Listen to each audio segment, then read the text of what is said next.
ಹೇಳುವಂತ ನಿರ್ಧಾರ ತೆಗೆದುಕೊಂಡಿದ್ದಾರೆ. ಜೊತೆಗೆ ಲಿಂಗಾಯತರಲ್ಲಿನ ಒಳಪಂಗಡಗಳ ಭೇದ ತೊರೆದು ಉಪಜಾತಿ ಮಧ್ಯೆ ವೈವಾಹಿಕ ಸಂಬಂಧ ಬೆಳೆಸಬೇಕು ಅನ್ನುವಂಥ ಮಾತುಗಳನ್ನು ಸಾಧ್ಯ. ಲಿಂಗಾಯತರಲ್ಲಿ ಒಳ ಸಣ್ಣ ಸಣ್ಣ ಉಪ ಪಂಗಡಗಳಿದ್ದಾವೆ, ಜಾತಿಗಳಿದ್ದಾವೆ.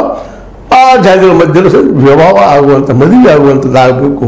ಇದರಿಂದಾಗಿ ಸ್ವಲ್ಪ ನಮ್ಮ ಲಿಂಗಾಯತರು ಹೆಚ್ಚಾಗ್ತಾರೆ ಮತ್ತು ವಿರೋಧ ಬಸವಣ್ಣವರು ಅಂತ ದಿಶೆಯಲ್ಲಿ ಅದು ನಿರ್ಣಯಿಸಿಕೊಳ್ಳಾರ.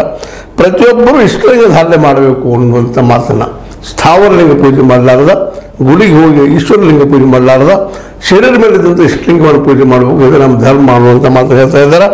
ಜೊತೆಗೆ ಜನರಿಂದ ಮರಣದವರೆಗೆ ಶರಣ ಸಂಸ್ಕೃತಿ ಅನುಸರಿಸಬೇಕು. ಹುಟ್ಟಿನ ಸಾಯುವವರೆಗೆ ಶರಣ ಸಂಸ್ಕೃತಿ ಅದ, ಶರಣಸ್ಥಳದಿರ್ಬೋದು, ಮತ್ತೊಂದಿರ್ಬೋದು, ಇವೆಲ್ಲವೂ ಪಾಲಿಸ್ಕೊಂಡು ಹೋಗಬೇಕು ಅನ್ನುವಂಥ ಒಂದು ನಿರ್ಣಯಗಳು ತೆಗೆದುಕೊಂಡ ನಮ್ಮ ಪ್ರತ್ಯೇಕ ಧರ್ಮಪ್ಪ ಇದು ಅನ್ನೋದನ್ನು ಮತ್ತೊಮ್ಮೆ ಘಂಟಾಘೋಷವಾಗಿ ಈ ಒಂದು ಬಸವ ಸಂಸ್ಕೃತಿ ಏನು ಒಂದು ರಾಜತುಂಬ ಏನು ಹೋಗ್ತಾ ಇತ್ತು ರಥ, ಅದು ಎಂಡಾಗ್ಯದ ನಮ್ಮ ಅರಮನೆಯ ಮೈದಾನದಲ್ಲೇ. ವಿಶೇಷವಾಗಿ ರಾಜ್ಯ ಸರ್ಕಾರ ಮಾಡಿರೋ ಶಿಫಾರಸು ಆಧಾರದಲ್ಲಿ ಲಿಂಗಾಯತಕ್ಕೆ ಪ್ರತ್ಯೇಕ ಧರ್ಮದ ಮಾನ್ಯತೆಯನ್ನು ಕೇಂದ್ರ ಸರ್ಕಾರ ನೀಡಬೇಕು ಅಂತೇಳಿ ಮತ್ತೆ ಚರ್ಚೆಯನ್ನು ನಮ್ಮ ಸಿದ್ದರಾಮಯ್ಯರ ಸ್ಟೇಟ್ಮೆಂಟ್ನಿಂದ ಸ್ಟಾರ್ಟ್ ಆಗ್ಯದ.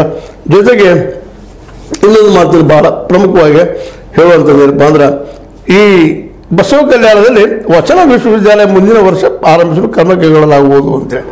ಯಾಕಂದ್ರೆ ಈ ಲಿಂಗಾಯತರ ಏನಪ್ಪ ಅಂದರೆ ಧರ್ಮ ಗ್ರಂಥ ಯಾವಂದ್ರೆ ವಚನಗಳು ಅಂತೇಳಿ, ಆ ವಚನದನ್ನ ಒಂದು ವಿಶ್ವವಿದ್ಯಾಲಯ ಶುರು ಮಾಡ್ತೀನಿ ನಾನು ಅನ್ನುವಂಥ ಮಾತನ್ನು ಬಸವ ಕಲ್ಯಾಣದಲ್ಲಿ ಅನ್ನುವಂಥ ಮಾತು ಹೇಳುವ ಮೂಲಕ ಇನ್ನಷ್ಟು ಈ ಹೋರಾಟಕ್ಕೆ ತೀವ್ರತೆ ಕೊಡುವಂಥ ಪ್ರಯತ್ನವನ್ನು ನಮ್ಮ ಮುಖ್ಯಮಂತ್ರಿಗಳು ಮಾಡಿದ್ದಾರೆ. ಇದರ ಜೊತೆಗೆ ನಾವು ಹಿಂದೆ ಮಾಡಿದಂತಹ ಈ ಬಸವಣ್ಣವರ ಪ್ರತಿಯೊಂದು ಆಪರೇಷನಲ್ಲಿ ಅಧಿಕಾರಿ ನಮ್ಮ ಕಚೇರಿಗಳಲ್ಲಿ ಅವ್ರ ಫೋಟೋ ಇಡಿಸುವಂಥದ್ದು, ಜೊತೆಗೆ ಬಸವ ಸಂಸ್ಕೃತಿಯನ್ನೆಲ್ಲ ಹಬ್ಬಿಸುವಂಥ ಕೆಲಸ ಮಾಡಿದ್ದೀವಿ. ಮತ್ತು ಇದಕ್ಕೆ ಸಂಸ್ಕೃತಿ ಹರಿಕಾರದ ಹಿಂದಿನ ಒಂದು ನಮ್ಮ ಅವಧಿಯಲ್ಲಿ ಹೇಳ್ಕೊಂಡಿದ್ದೀವಿ. ಇವೆಲ್ಲವೂ ಇವತ್ತು ನಾವು ಮಾಡಿದ್ದೀವಿ.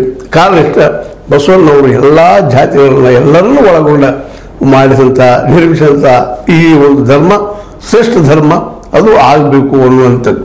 ಮತ್ತು ಒಂದು ದೃಷ್ಟಿಯಿಂದ ನೋಡಿದಾಗ ವೀರಶೈವರ ಆಚಾರ ವಿಚಾರಗಳಾಗಿರ್ಬೋದು, ಹಿಂದೂಗಳ ಆಚಾರ ವಿಚಾರಗಳಾಗಿರ್ಬೋದು, ಇವುಗಳನ್ನು ವಿರೋಧಿಸುವಂಥ, ಇಲ್ಲಿಯ ಅಸಮಾನತೆಯನ್ನು ವಿರೋಧಿಸುವಂಥ, ಗಂಡು ಹೆಣ್ಣಿನ ಮಧ್ಯದಲ್ಲಿದ್ದಂಥ ಅಸಮಾನತೆ ಅದನ್ನು ವಿರೋಧಿಸುವಂಥ ಒಂದು ಹೊಸ ಸಮಾಜ ಕಟ್ಟುವಂಥ ಪ್ರಯತ್ನ ಮಾಡಿದ್ರಲ್ಲೇ ಬಸವಣ್ಣವರು ಯಶಸ್ವಿ ಆಗಿದ್ದಾರೋ ಇಲ್ಲೋ ಆಗಿದ್ರು ಅನ್ನೋದು. ಅದರ ಕಾರಣಕ್ಕಾಗಿನ ಅಸಮಾನತೆ ದೂರ ಮಾಡೋ ಸಲುವಾಗಿ ಜಾತಿಗಳ ಮಧ್ಯದಲ್ಲಿ ಅಂತರವನ್ನು ಕಡಿಮೆ ಮಾಡೋ ಸಲುವಾಗಿ ತಮ್ಮ ಜೀವನ ಕೊಟ್ಟು ಅನ್ನೋದನ್ನು ನಾವು